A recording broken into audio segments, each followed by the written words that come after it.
Good morning, Dr. Gary here on the road. We are dental practice brokers nationwide. We sell dental practices. So today's topic is confusion, chaos, no attorney used,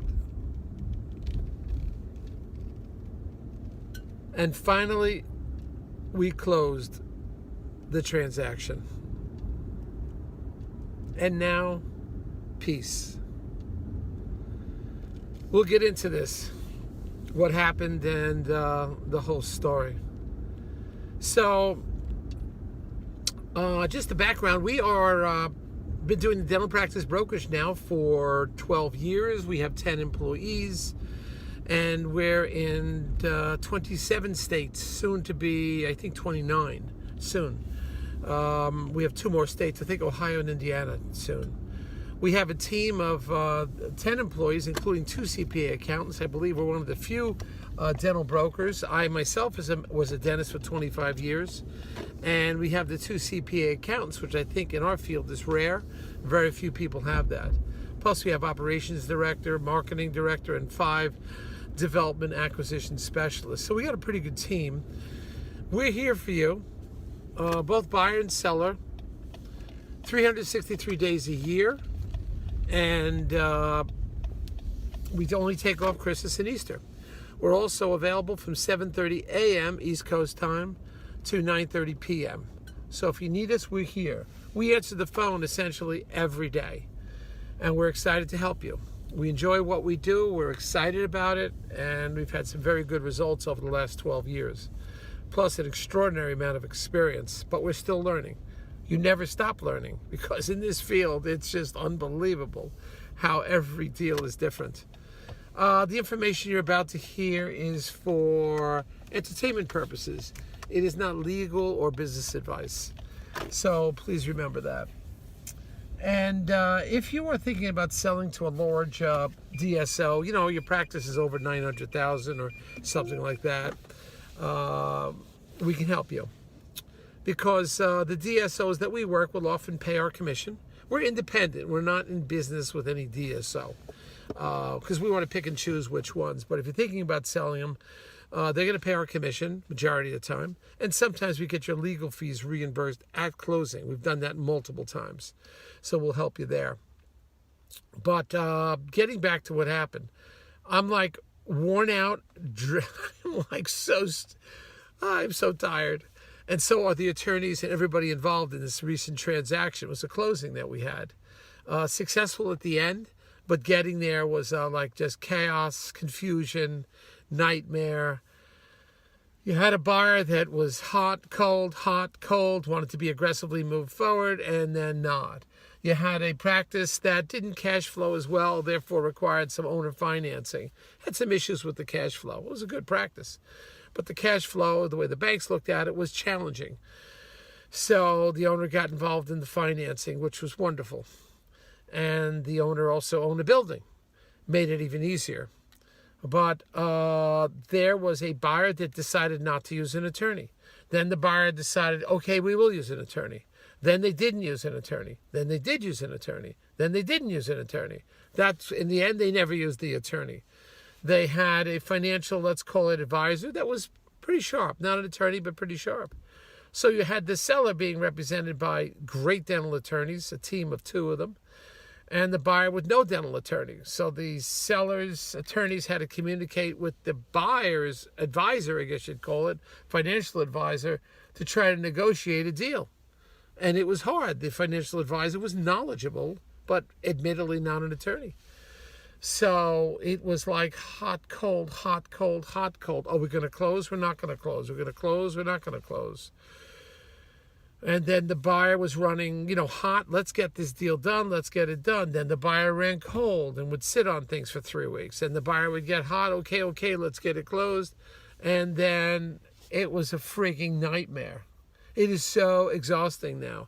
I know you hear about these stories about seamless transition. I think they use that terminology. Yeah, tell me about it. This was anything but a seamless transition. There was so many moving parts, so much aggravation, so many delays, so much confusion, so much chaos. And it wasn't the seller's fault. The seller had great attorneys. But I think it was pretty much driven by the buyer and the buyer refusal to use a dental attorney.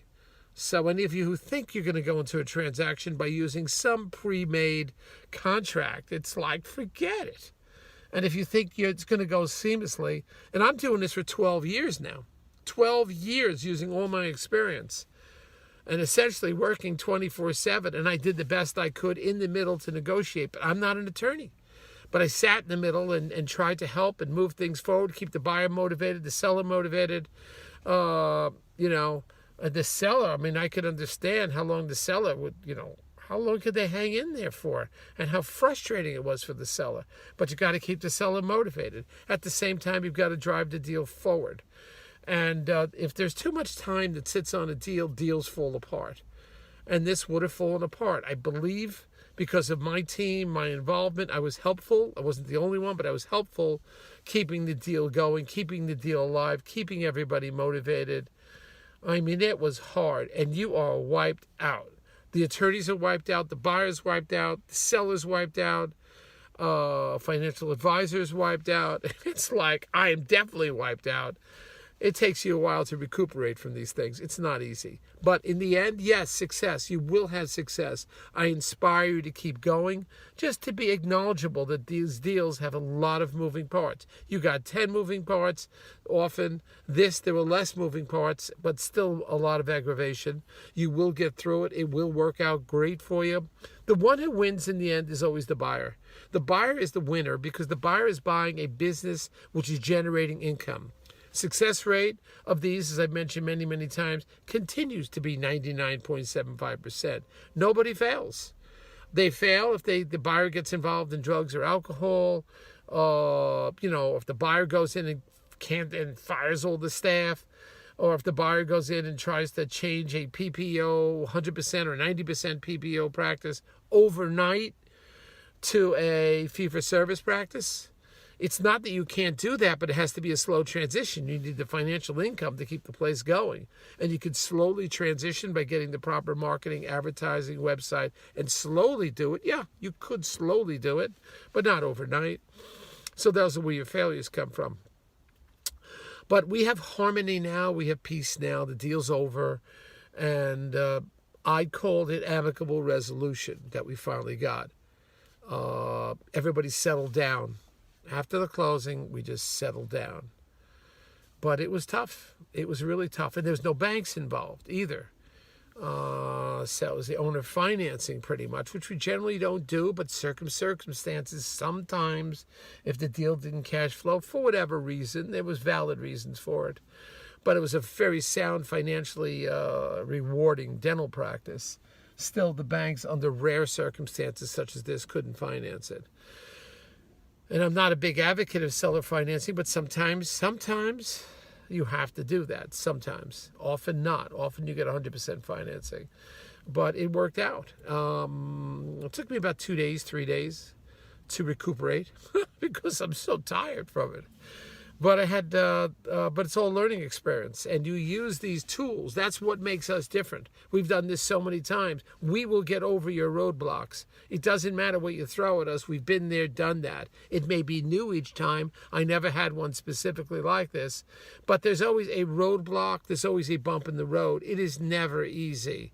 Some are easier than others. Some will close quicker than others. You'll hear stories. Oh, my closing went great. No, fantastic, flawless. Yeah.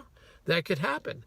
Of course, hopefully you've had great attorneys on both ends. And contrary to what people say, attorneys screw up the deal, they don't screw up the deal. It's much more challenging without attorneys, with knowledgeable attorneys. Knowledgeable attorneys know how to get through things. Under this circumstance, we had a knowledgeable attorney on the seller side, and that helped us move forward. We didn't have it on the buyer side. But you got to be aware that it's not easy to get these things done, but it is successful. You will be successful in the end. So get ready for the next video. We always have new ones coming on. We're going through another one. It's a kind of challenging now. It has some chaos to it. We're trying to straighten out the chaos. We've had to go to a conventional bank because of this. More of a banker, broker, you'd call it, a money broker, who could put their arms around things. Sometimes easier than the bank, and has more tools at their disposal than the bank does, and under this next circumstance. So I'll listen up for the next YouTube. So we'll have that coming up soon. And you may find that interesting too, and hopefully you could use this information. And if you don't run into all these problems, that's great. But if you do, at least by listening to our YouTubes, you're prepared for it. And you at least know, okay, there's going to be bumps in the road, there's going to be chaos, I'm going to be ready for it. I'm going to be ready for the closing to take significantly longer than you expect it to do. If you're ready for those things, it's going to work out. It's going to help with planning. You have like a plan B. You'll maintain, you as a buyer, maintain your present job. Never quit your present job. I'm not an advocate of that. Maintain your job until the closing. And then keep working at your second job, because you don't know how the new practice is going to go. Maybe you'll have to work significantly more hours, put a lot more time into the practice, keep your other job, and then phase away. And you don't want to leave your employer overnight either, because, you may have more free time than you think at the new practice as you build it. But you're going to do great no matter what. Your success rate is going to be great. We're there. That's what I believe what makes us different. I hung in there with this last closing, which is a friggin' nightmare. But I hung in there right to the end. Right to the end, I didn't stop. And you can't just give up. You have to have a broker that's going to be there for you, is going to weather the storm, is going to see light at the end of the tunnel all the time, is going to push the team forward, motivate. I believe that's what we're capable of, because I have a great team behind me. So it should work out great. But listen to the next podcast. Looking forward to seeing you soon. It is the end of fall, but it's still a beautiful day. I still can't believe we got through that closing. Whew. I'll see you, team. Bye.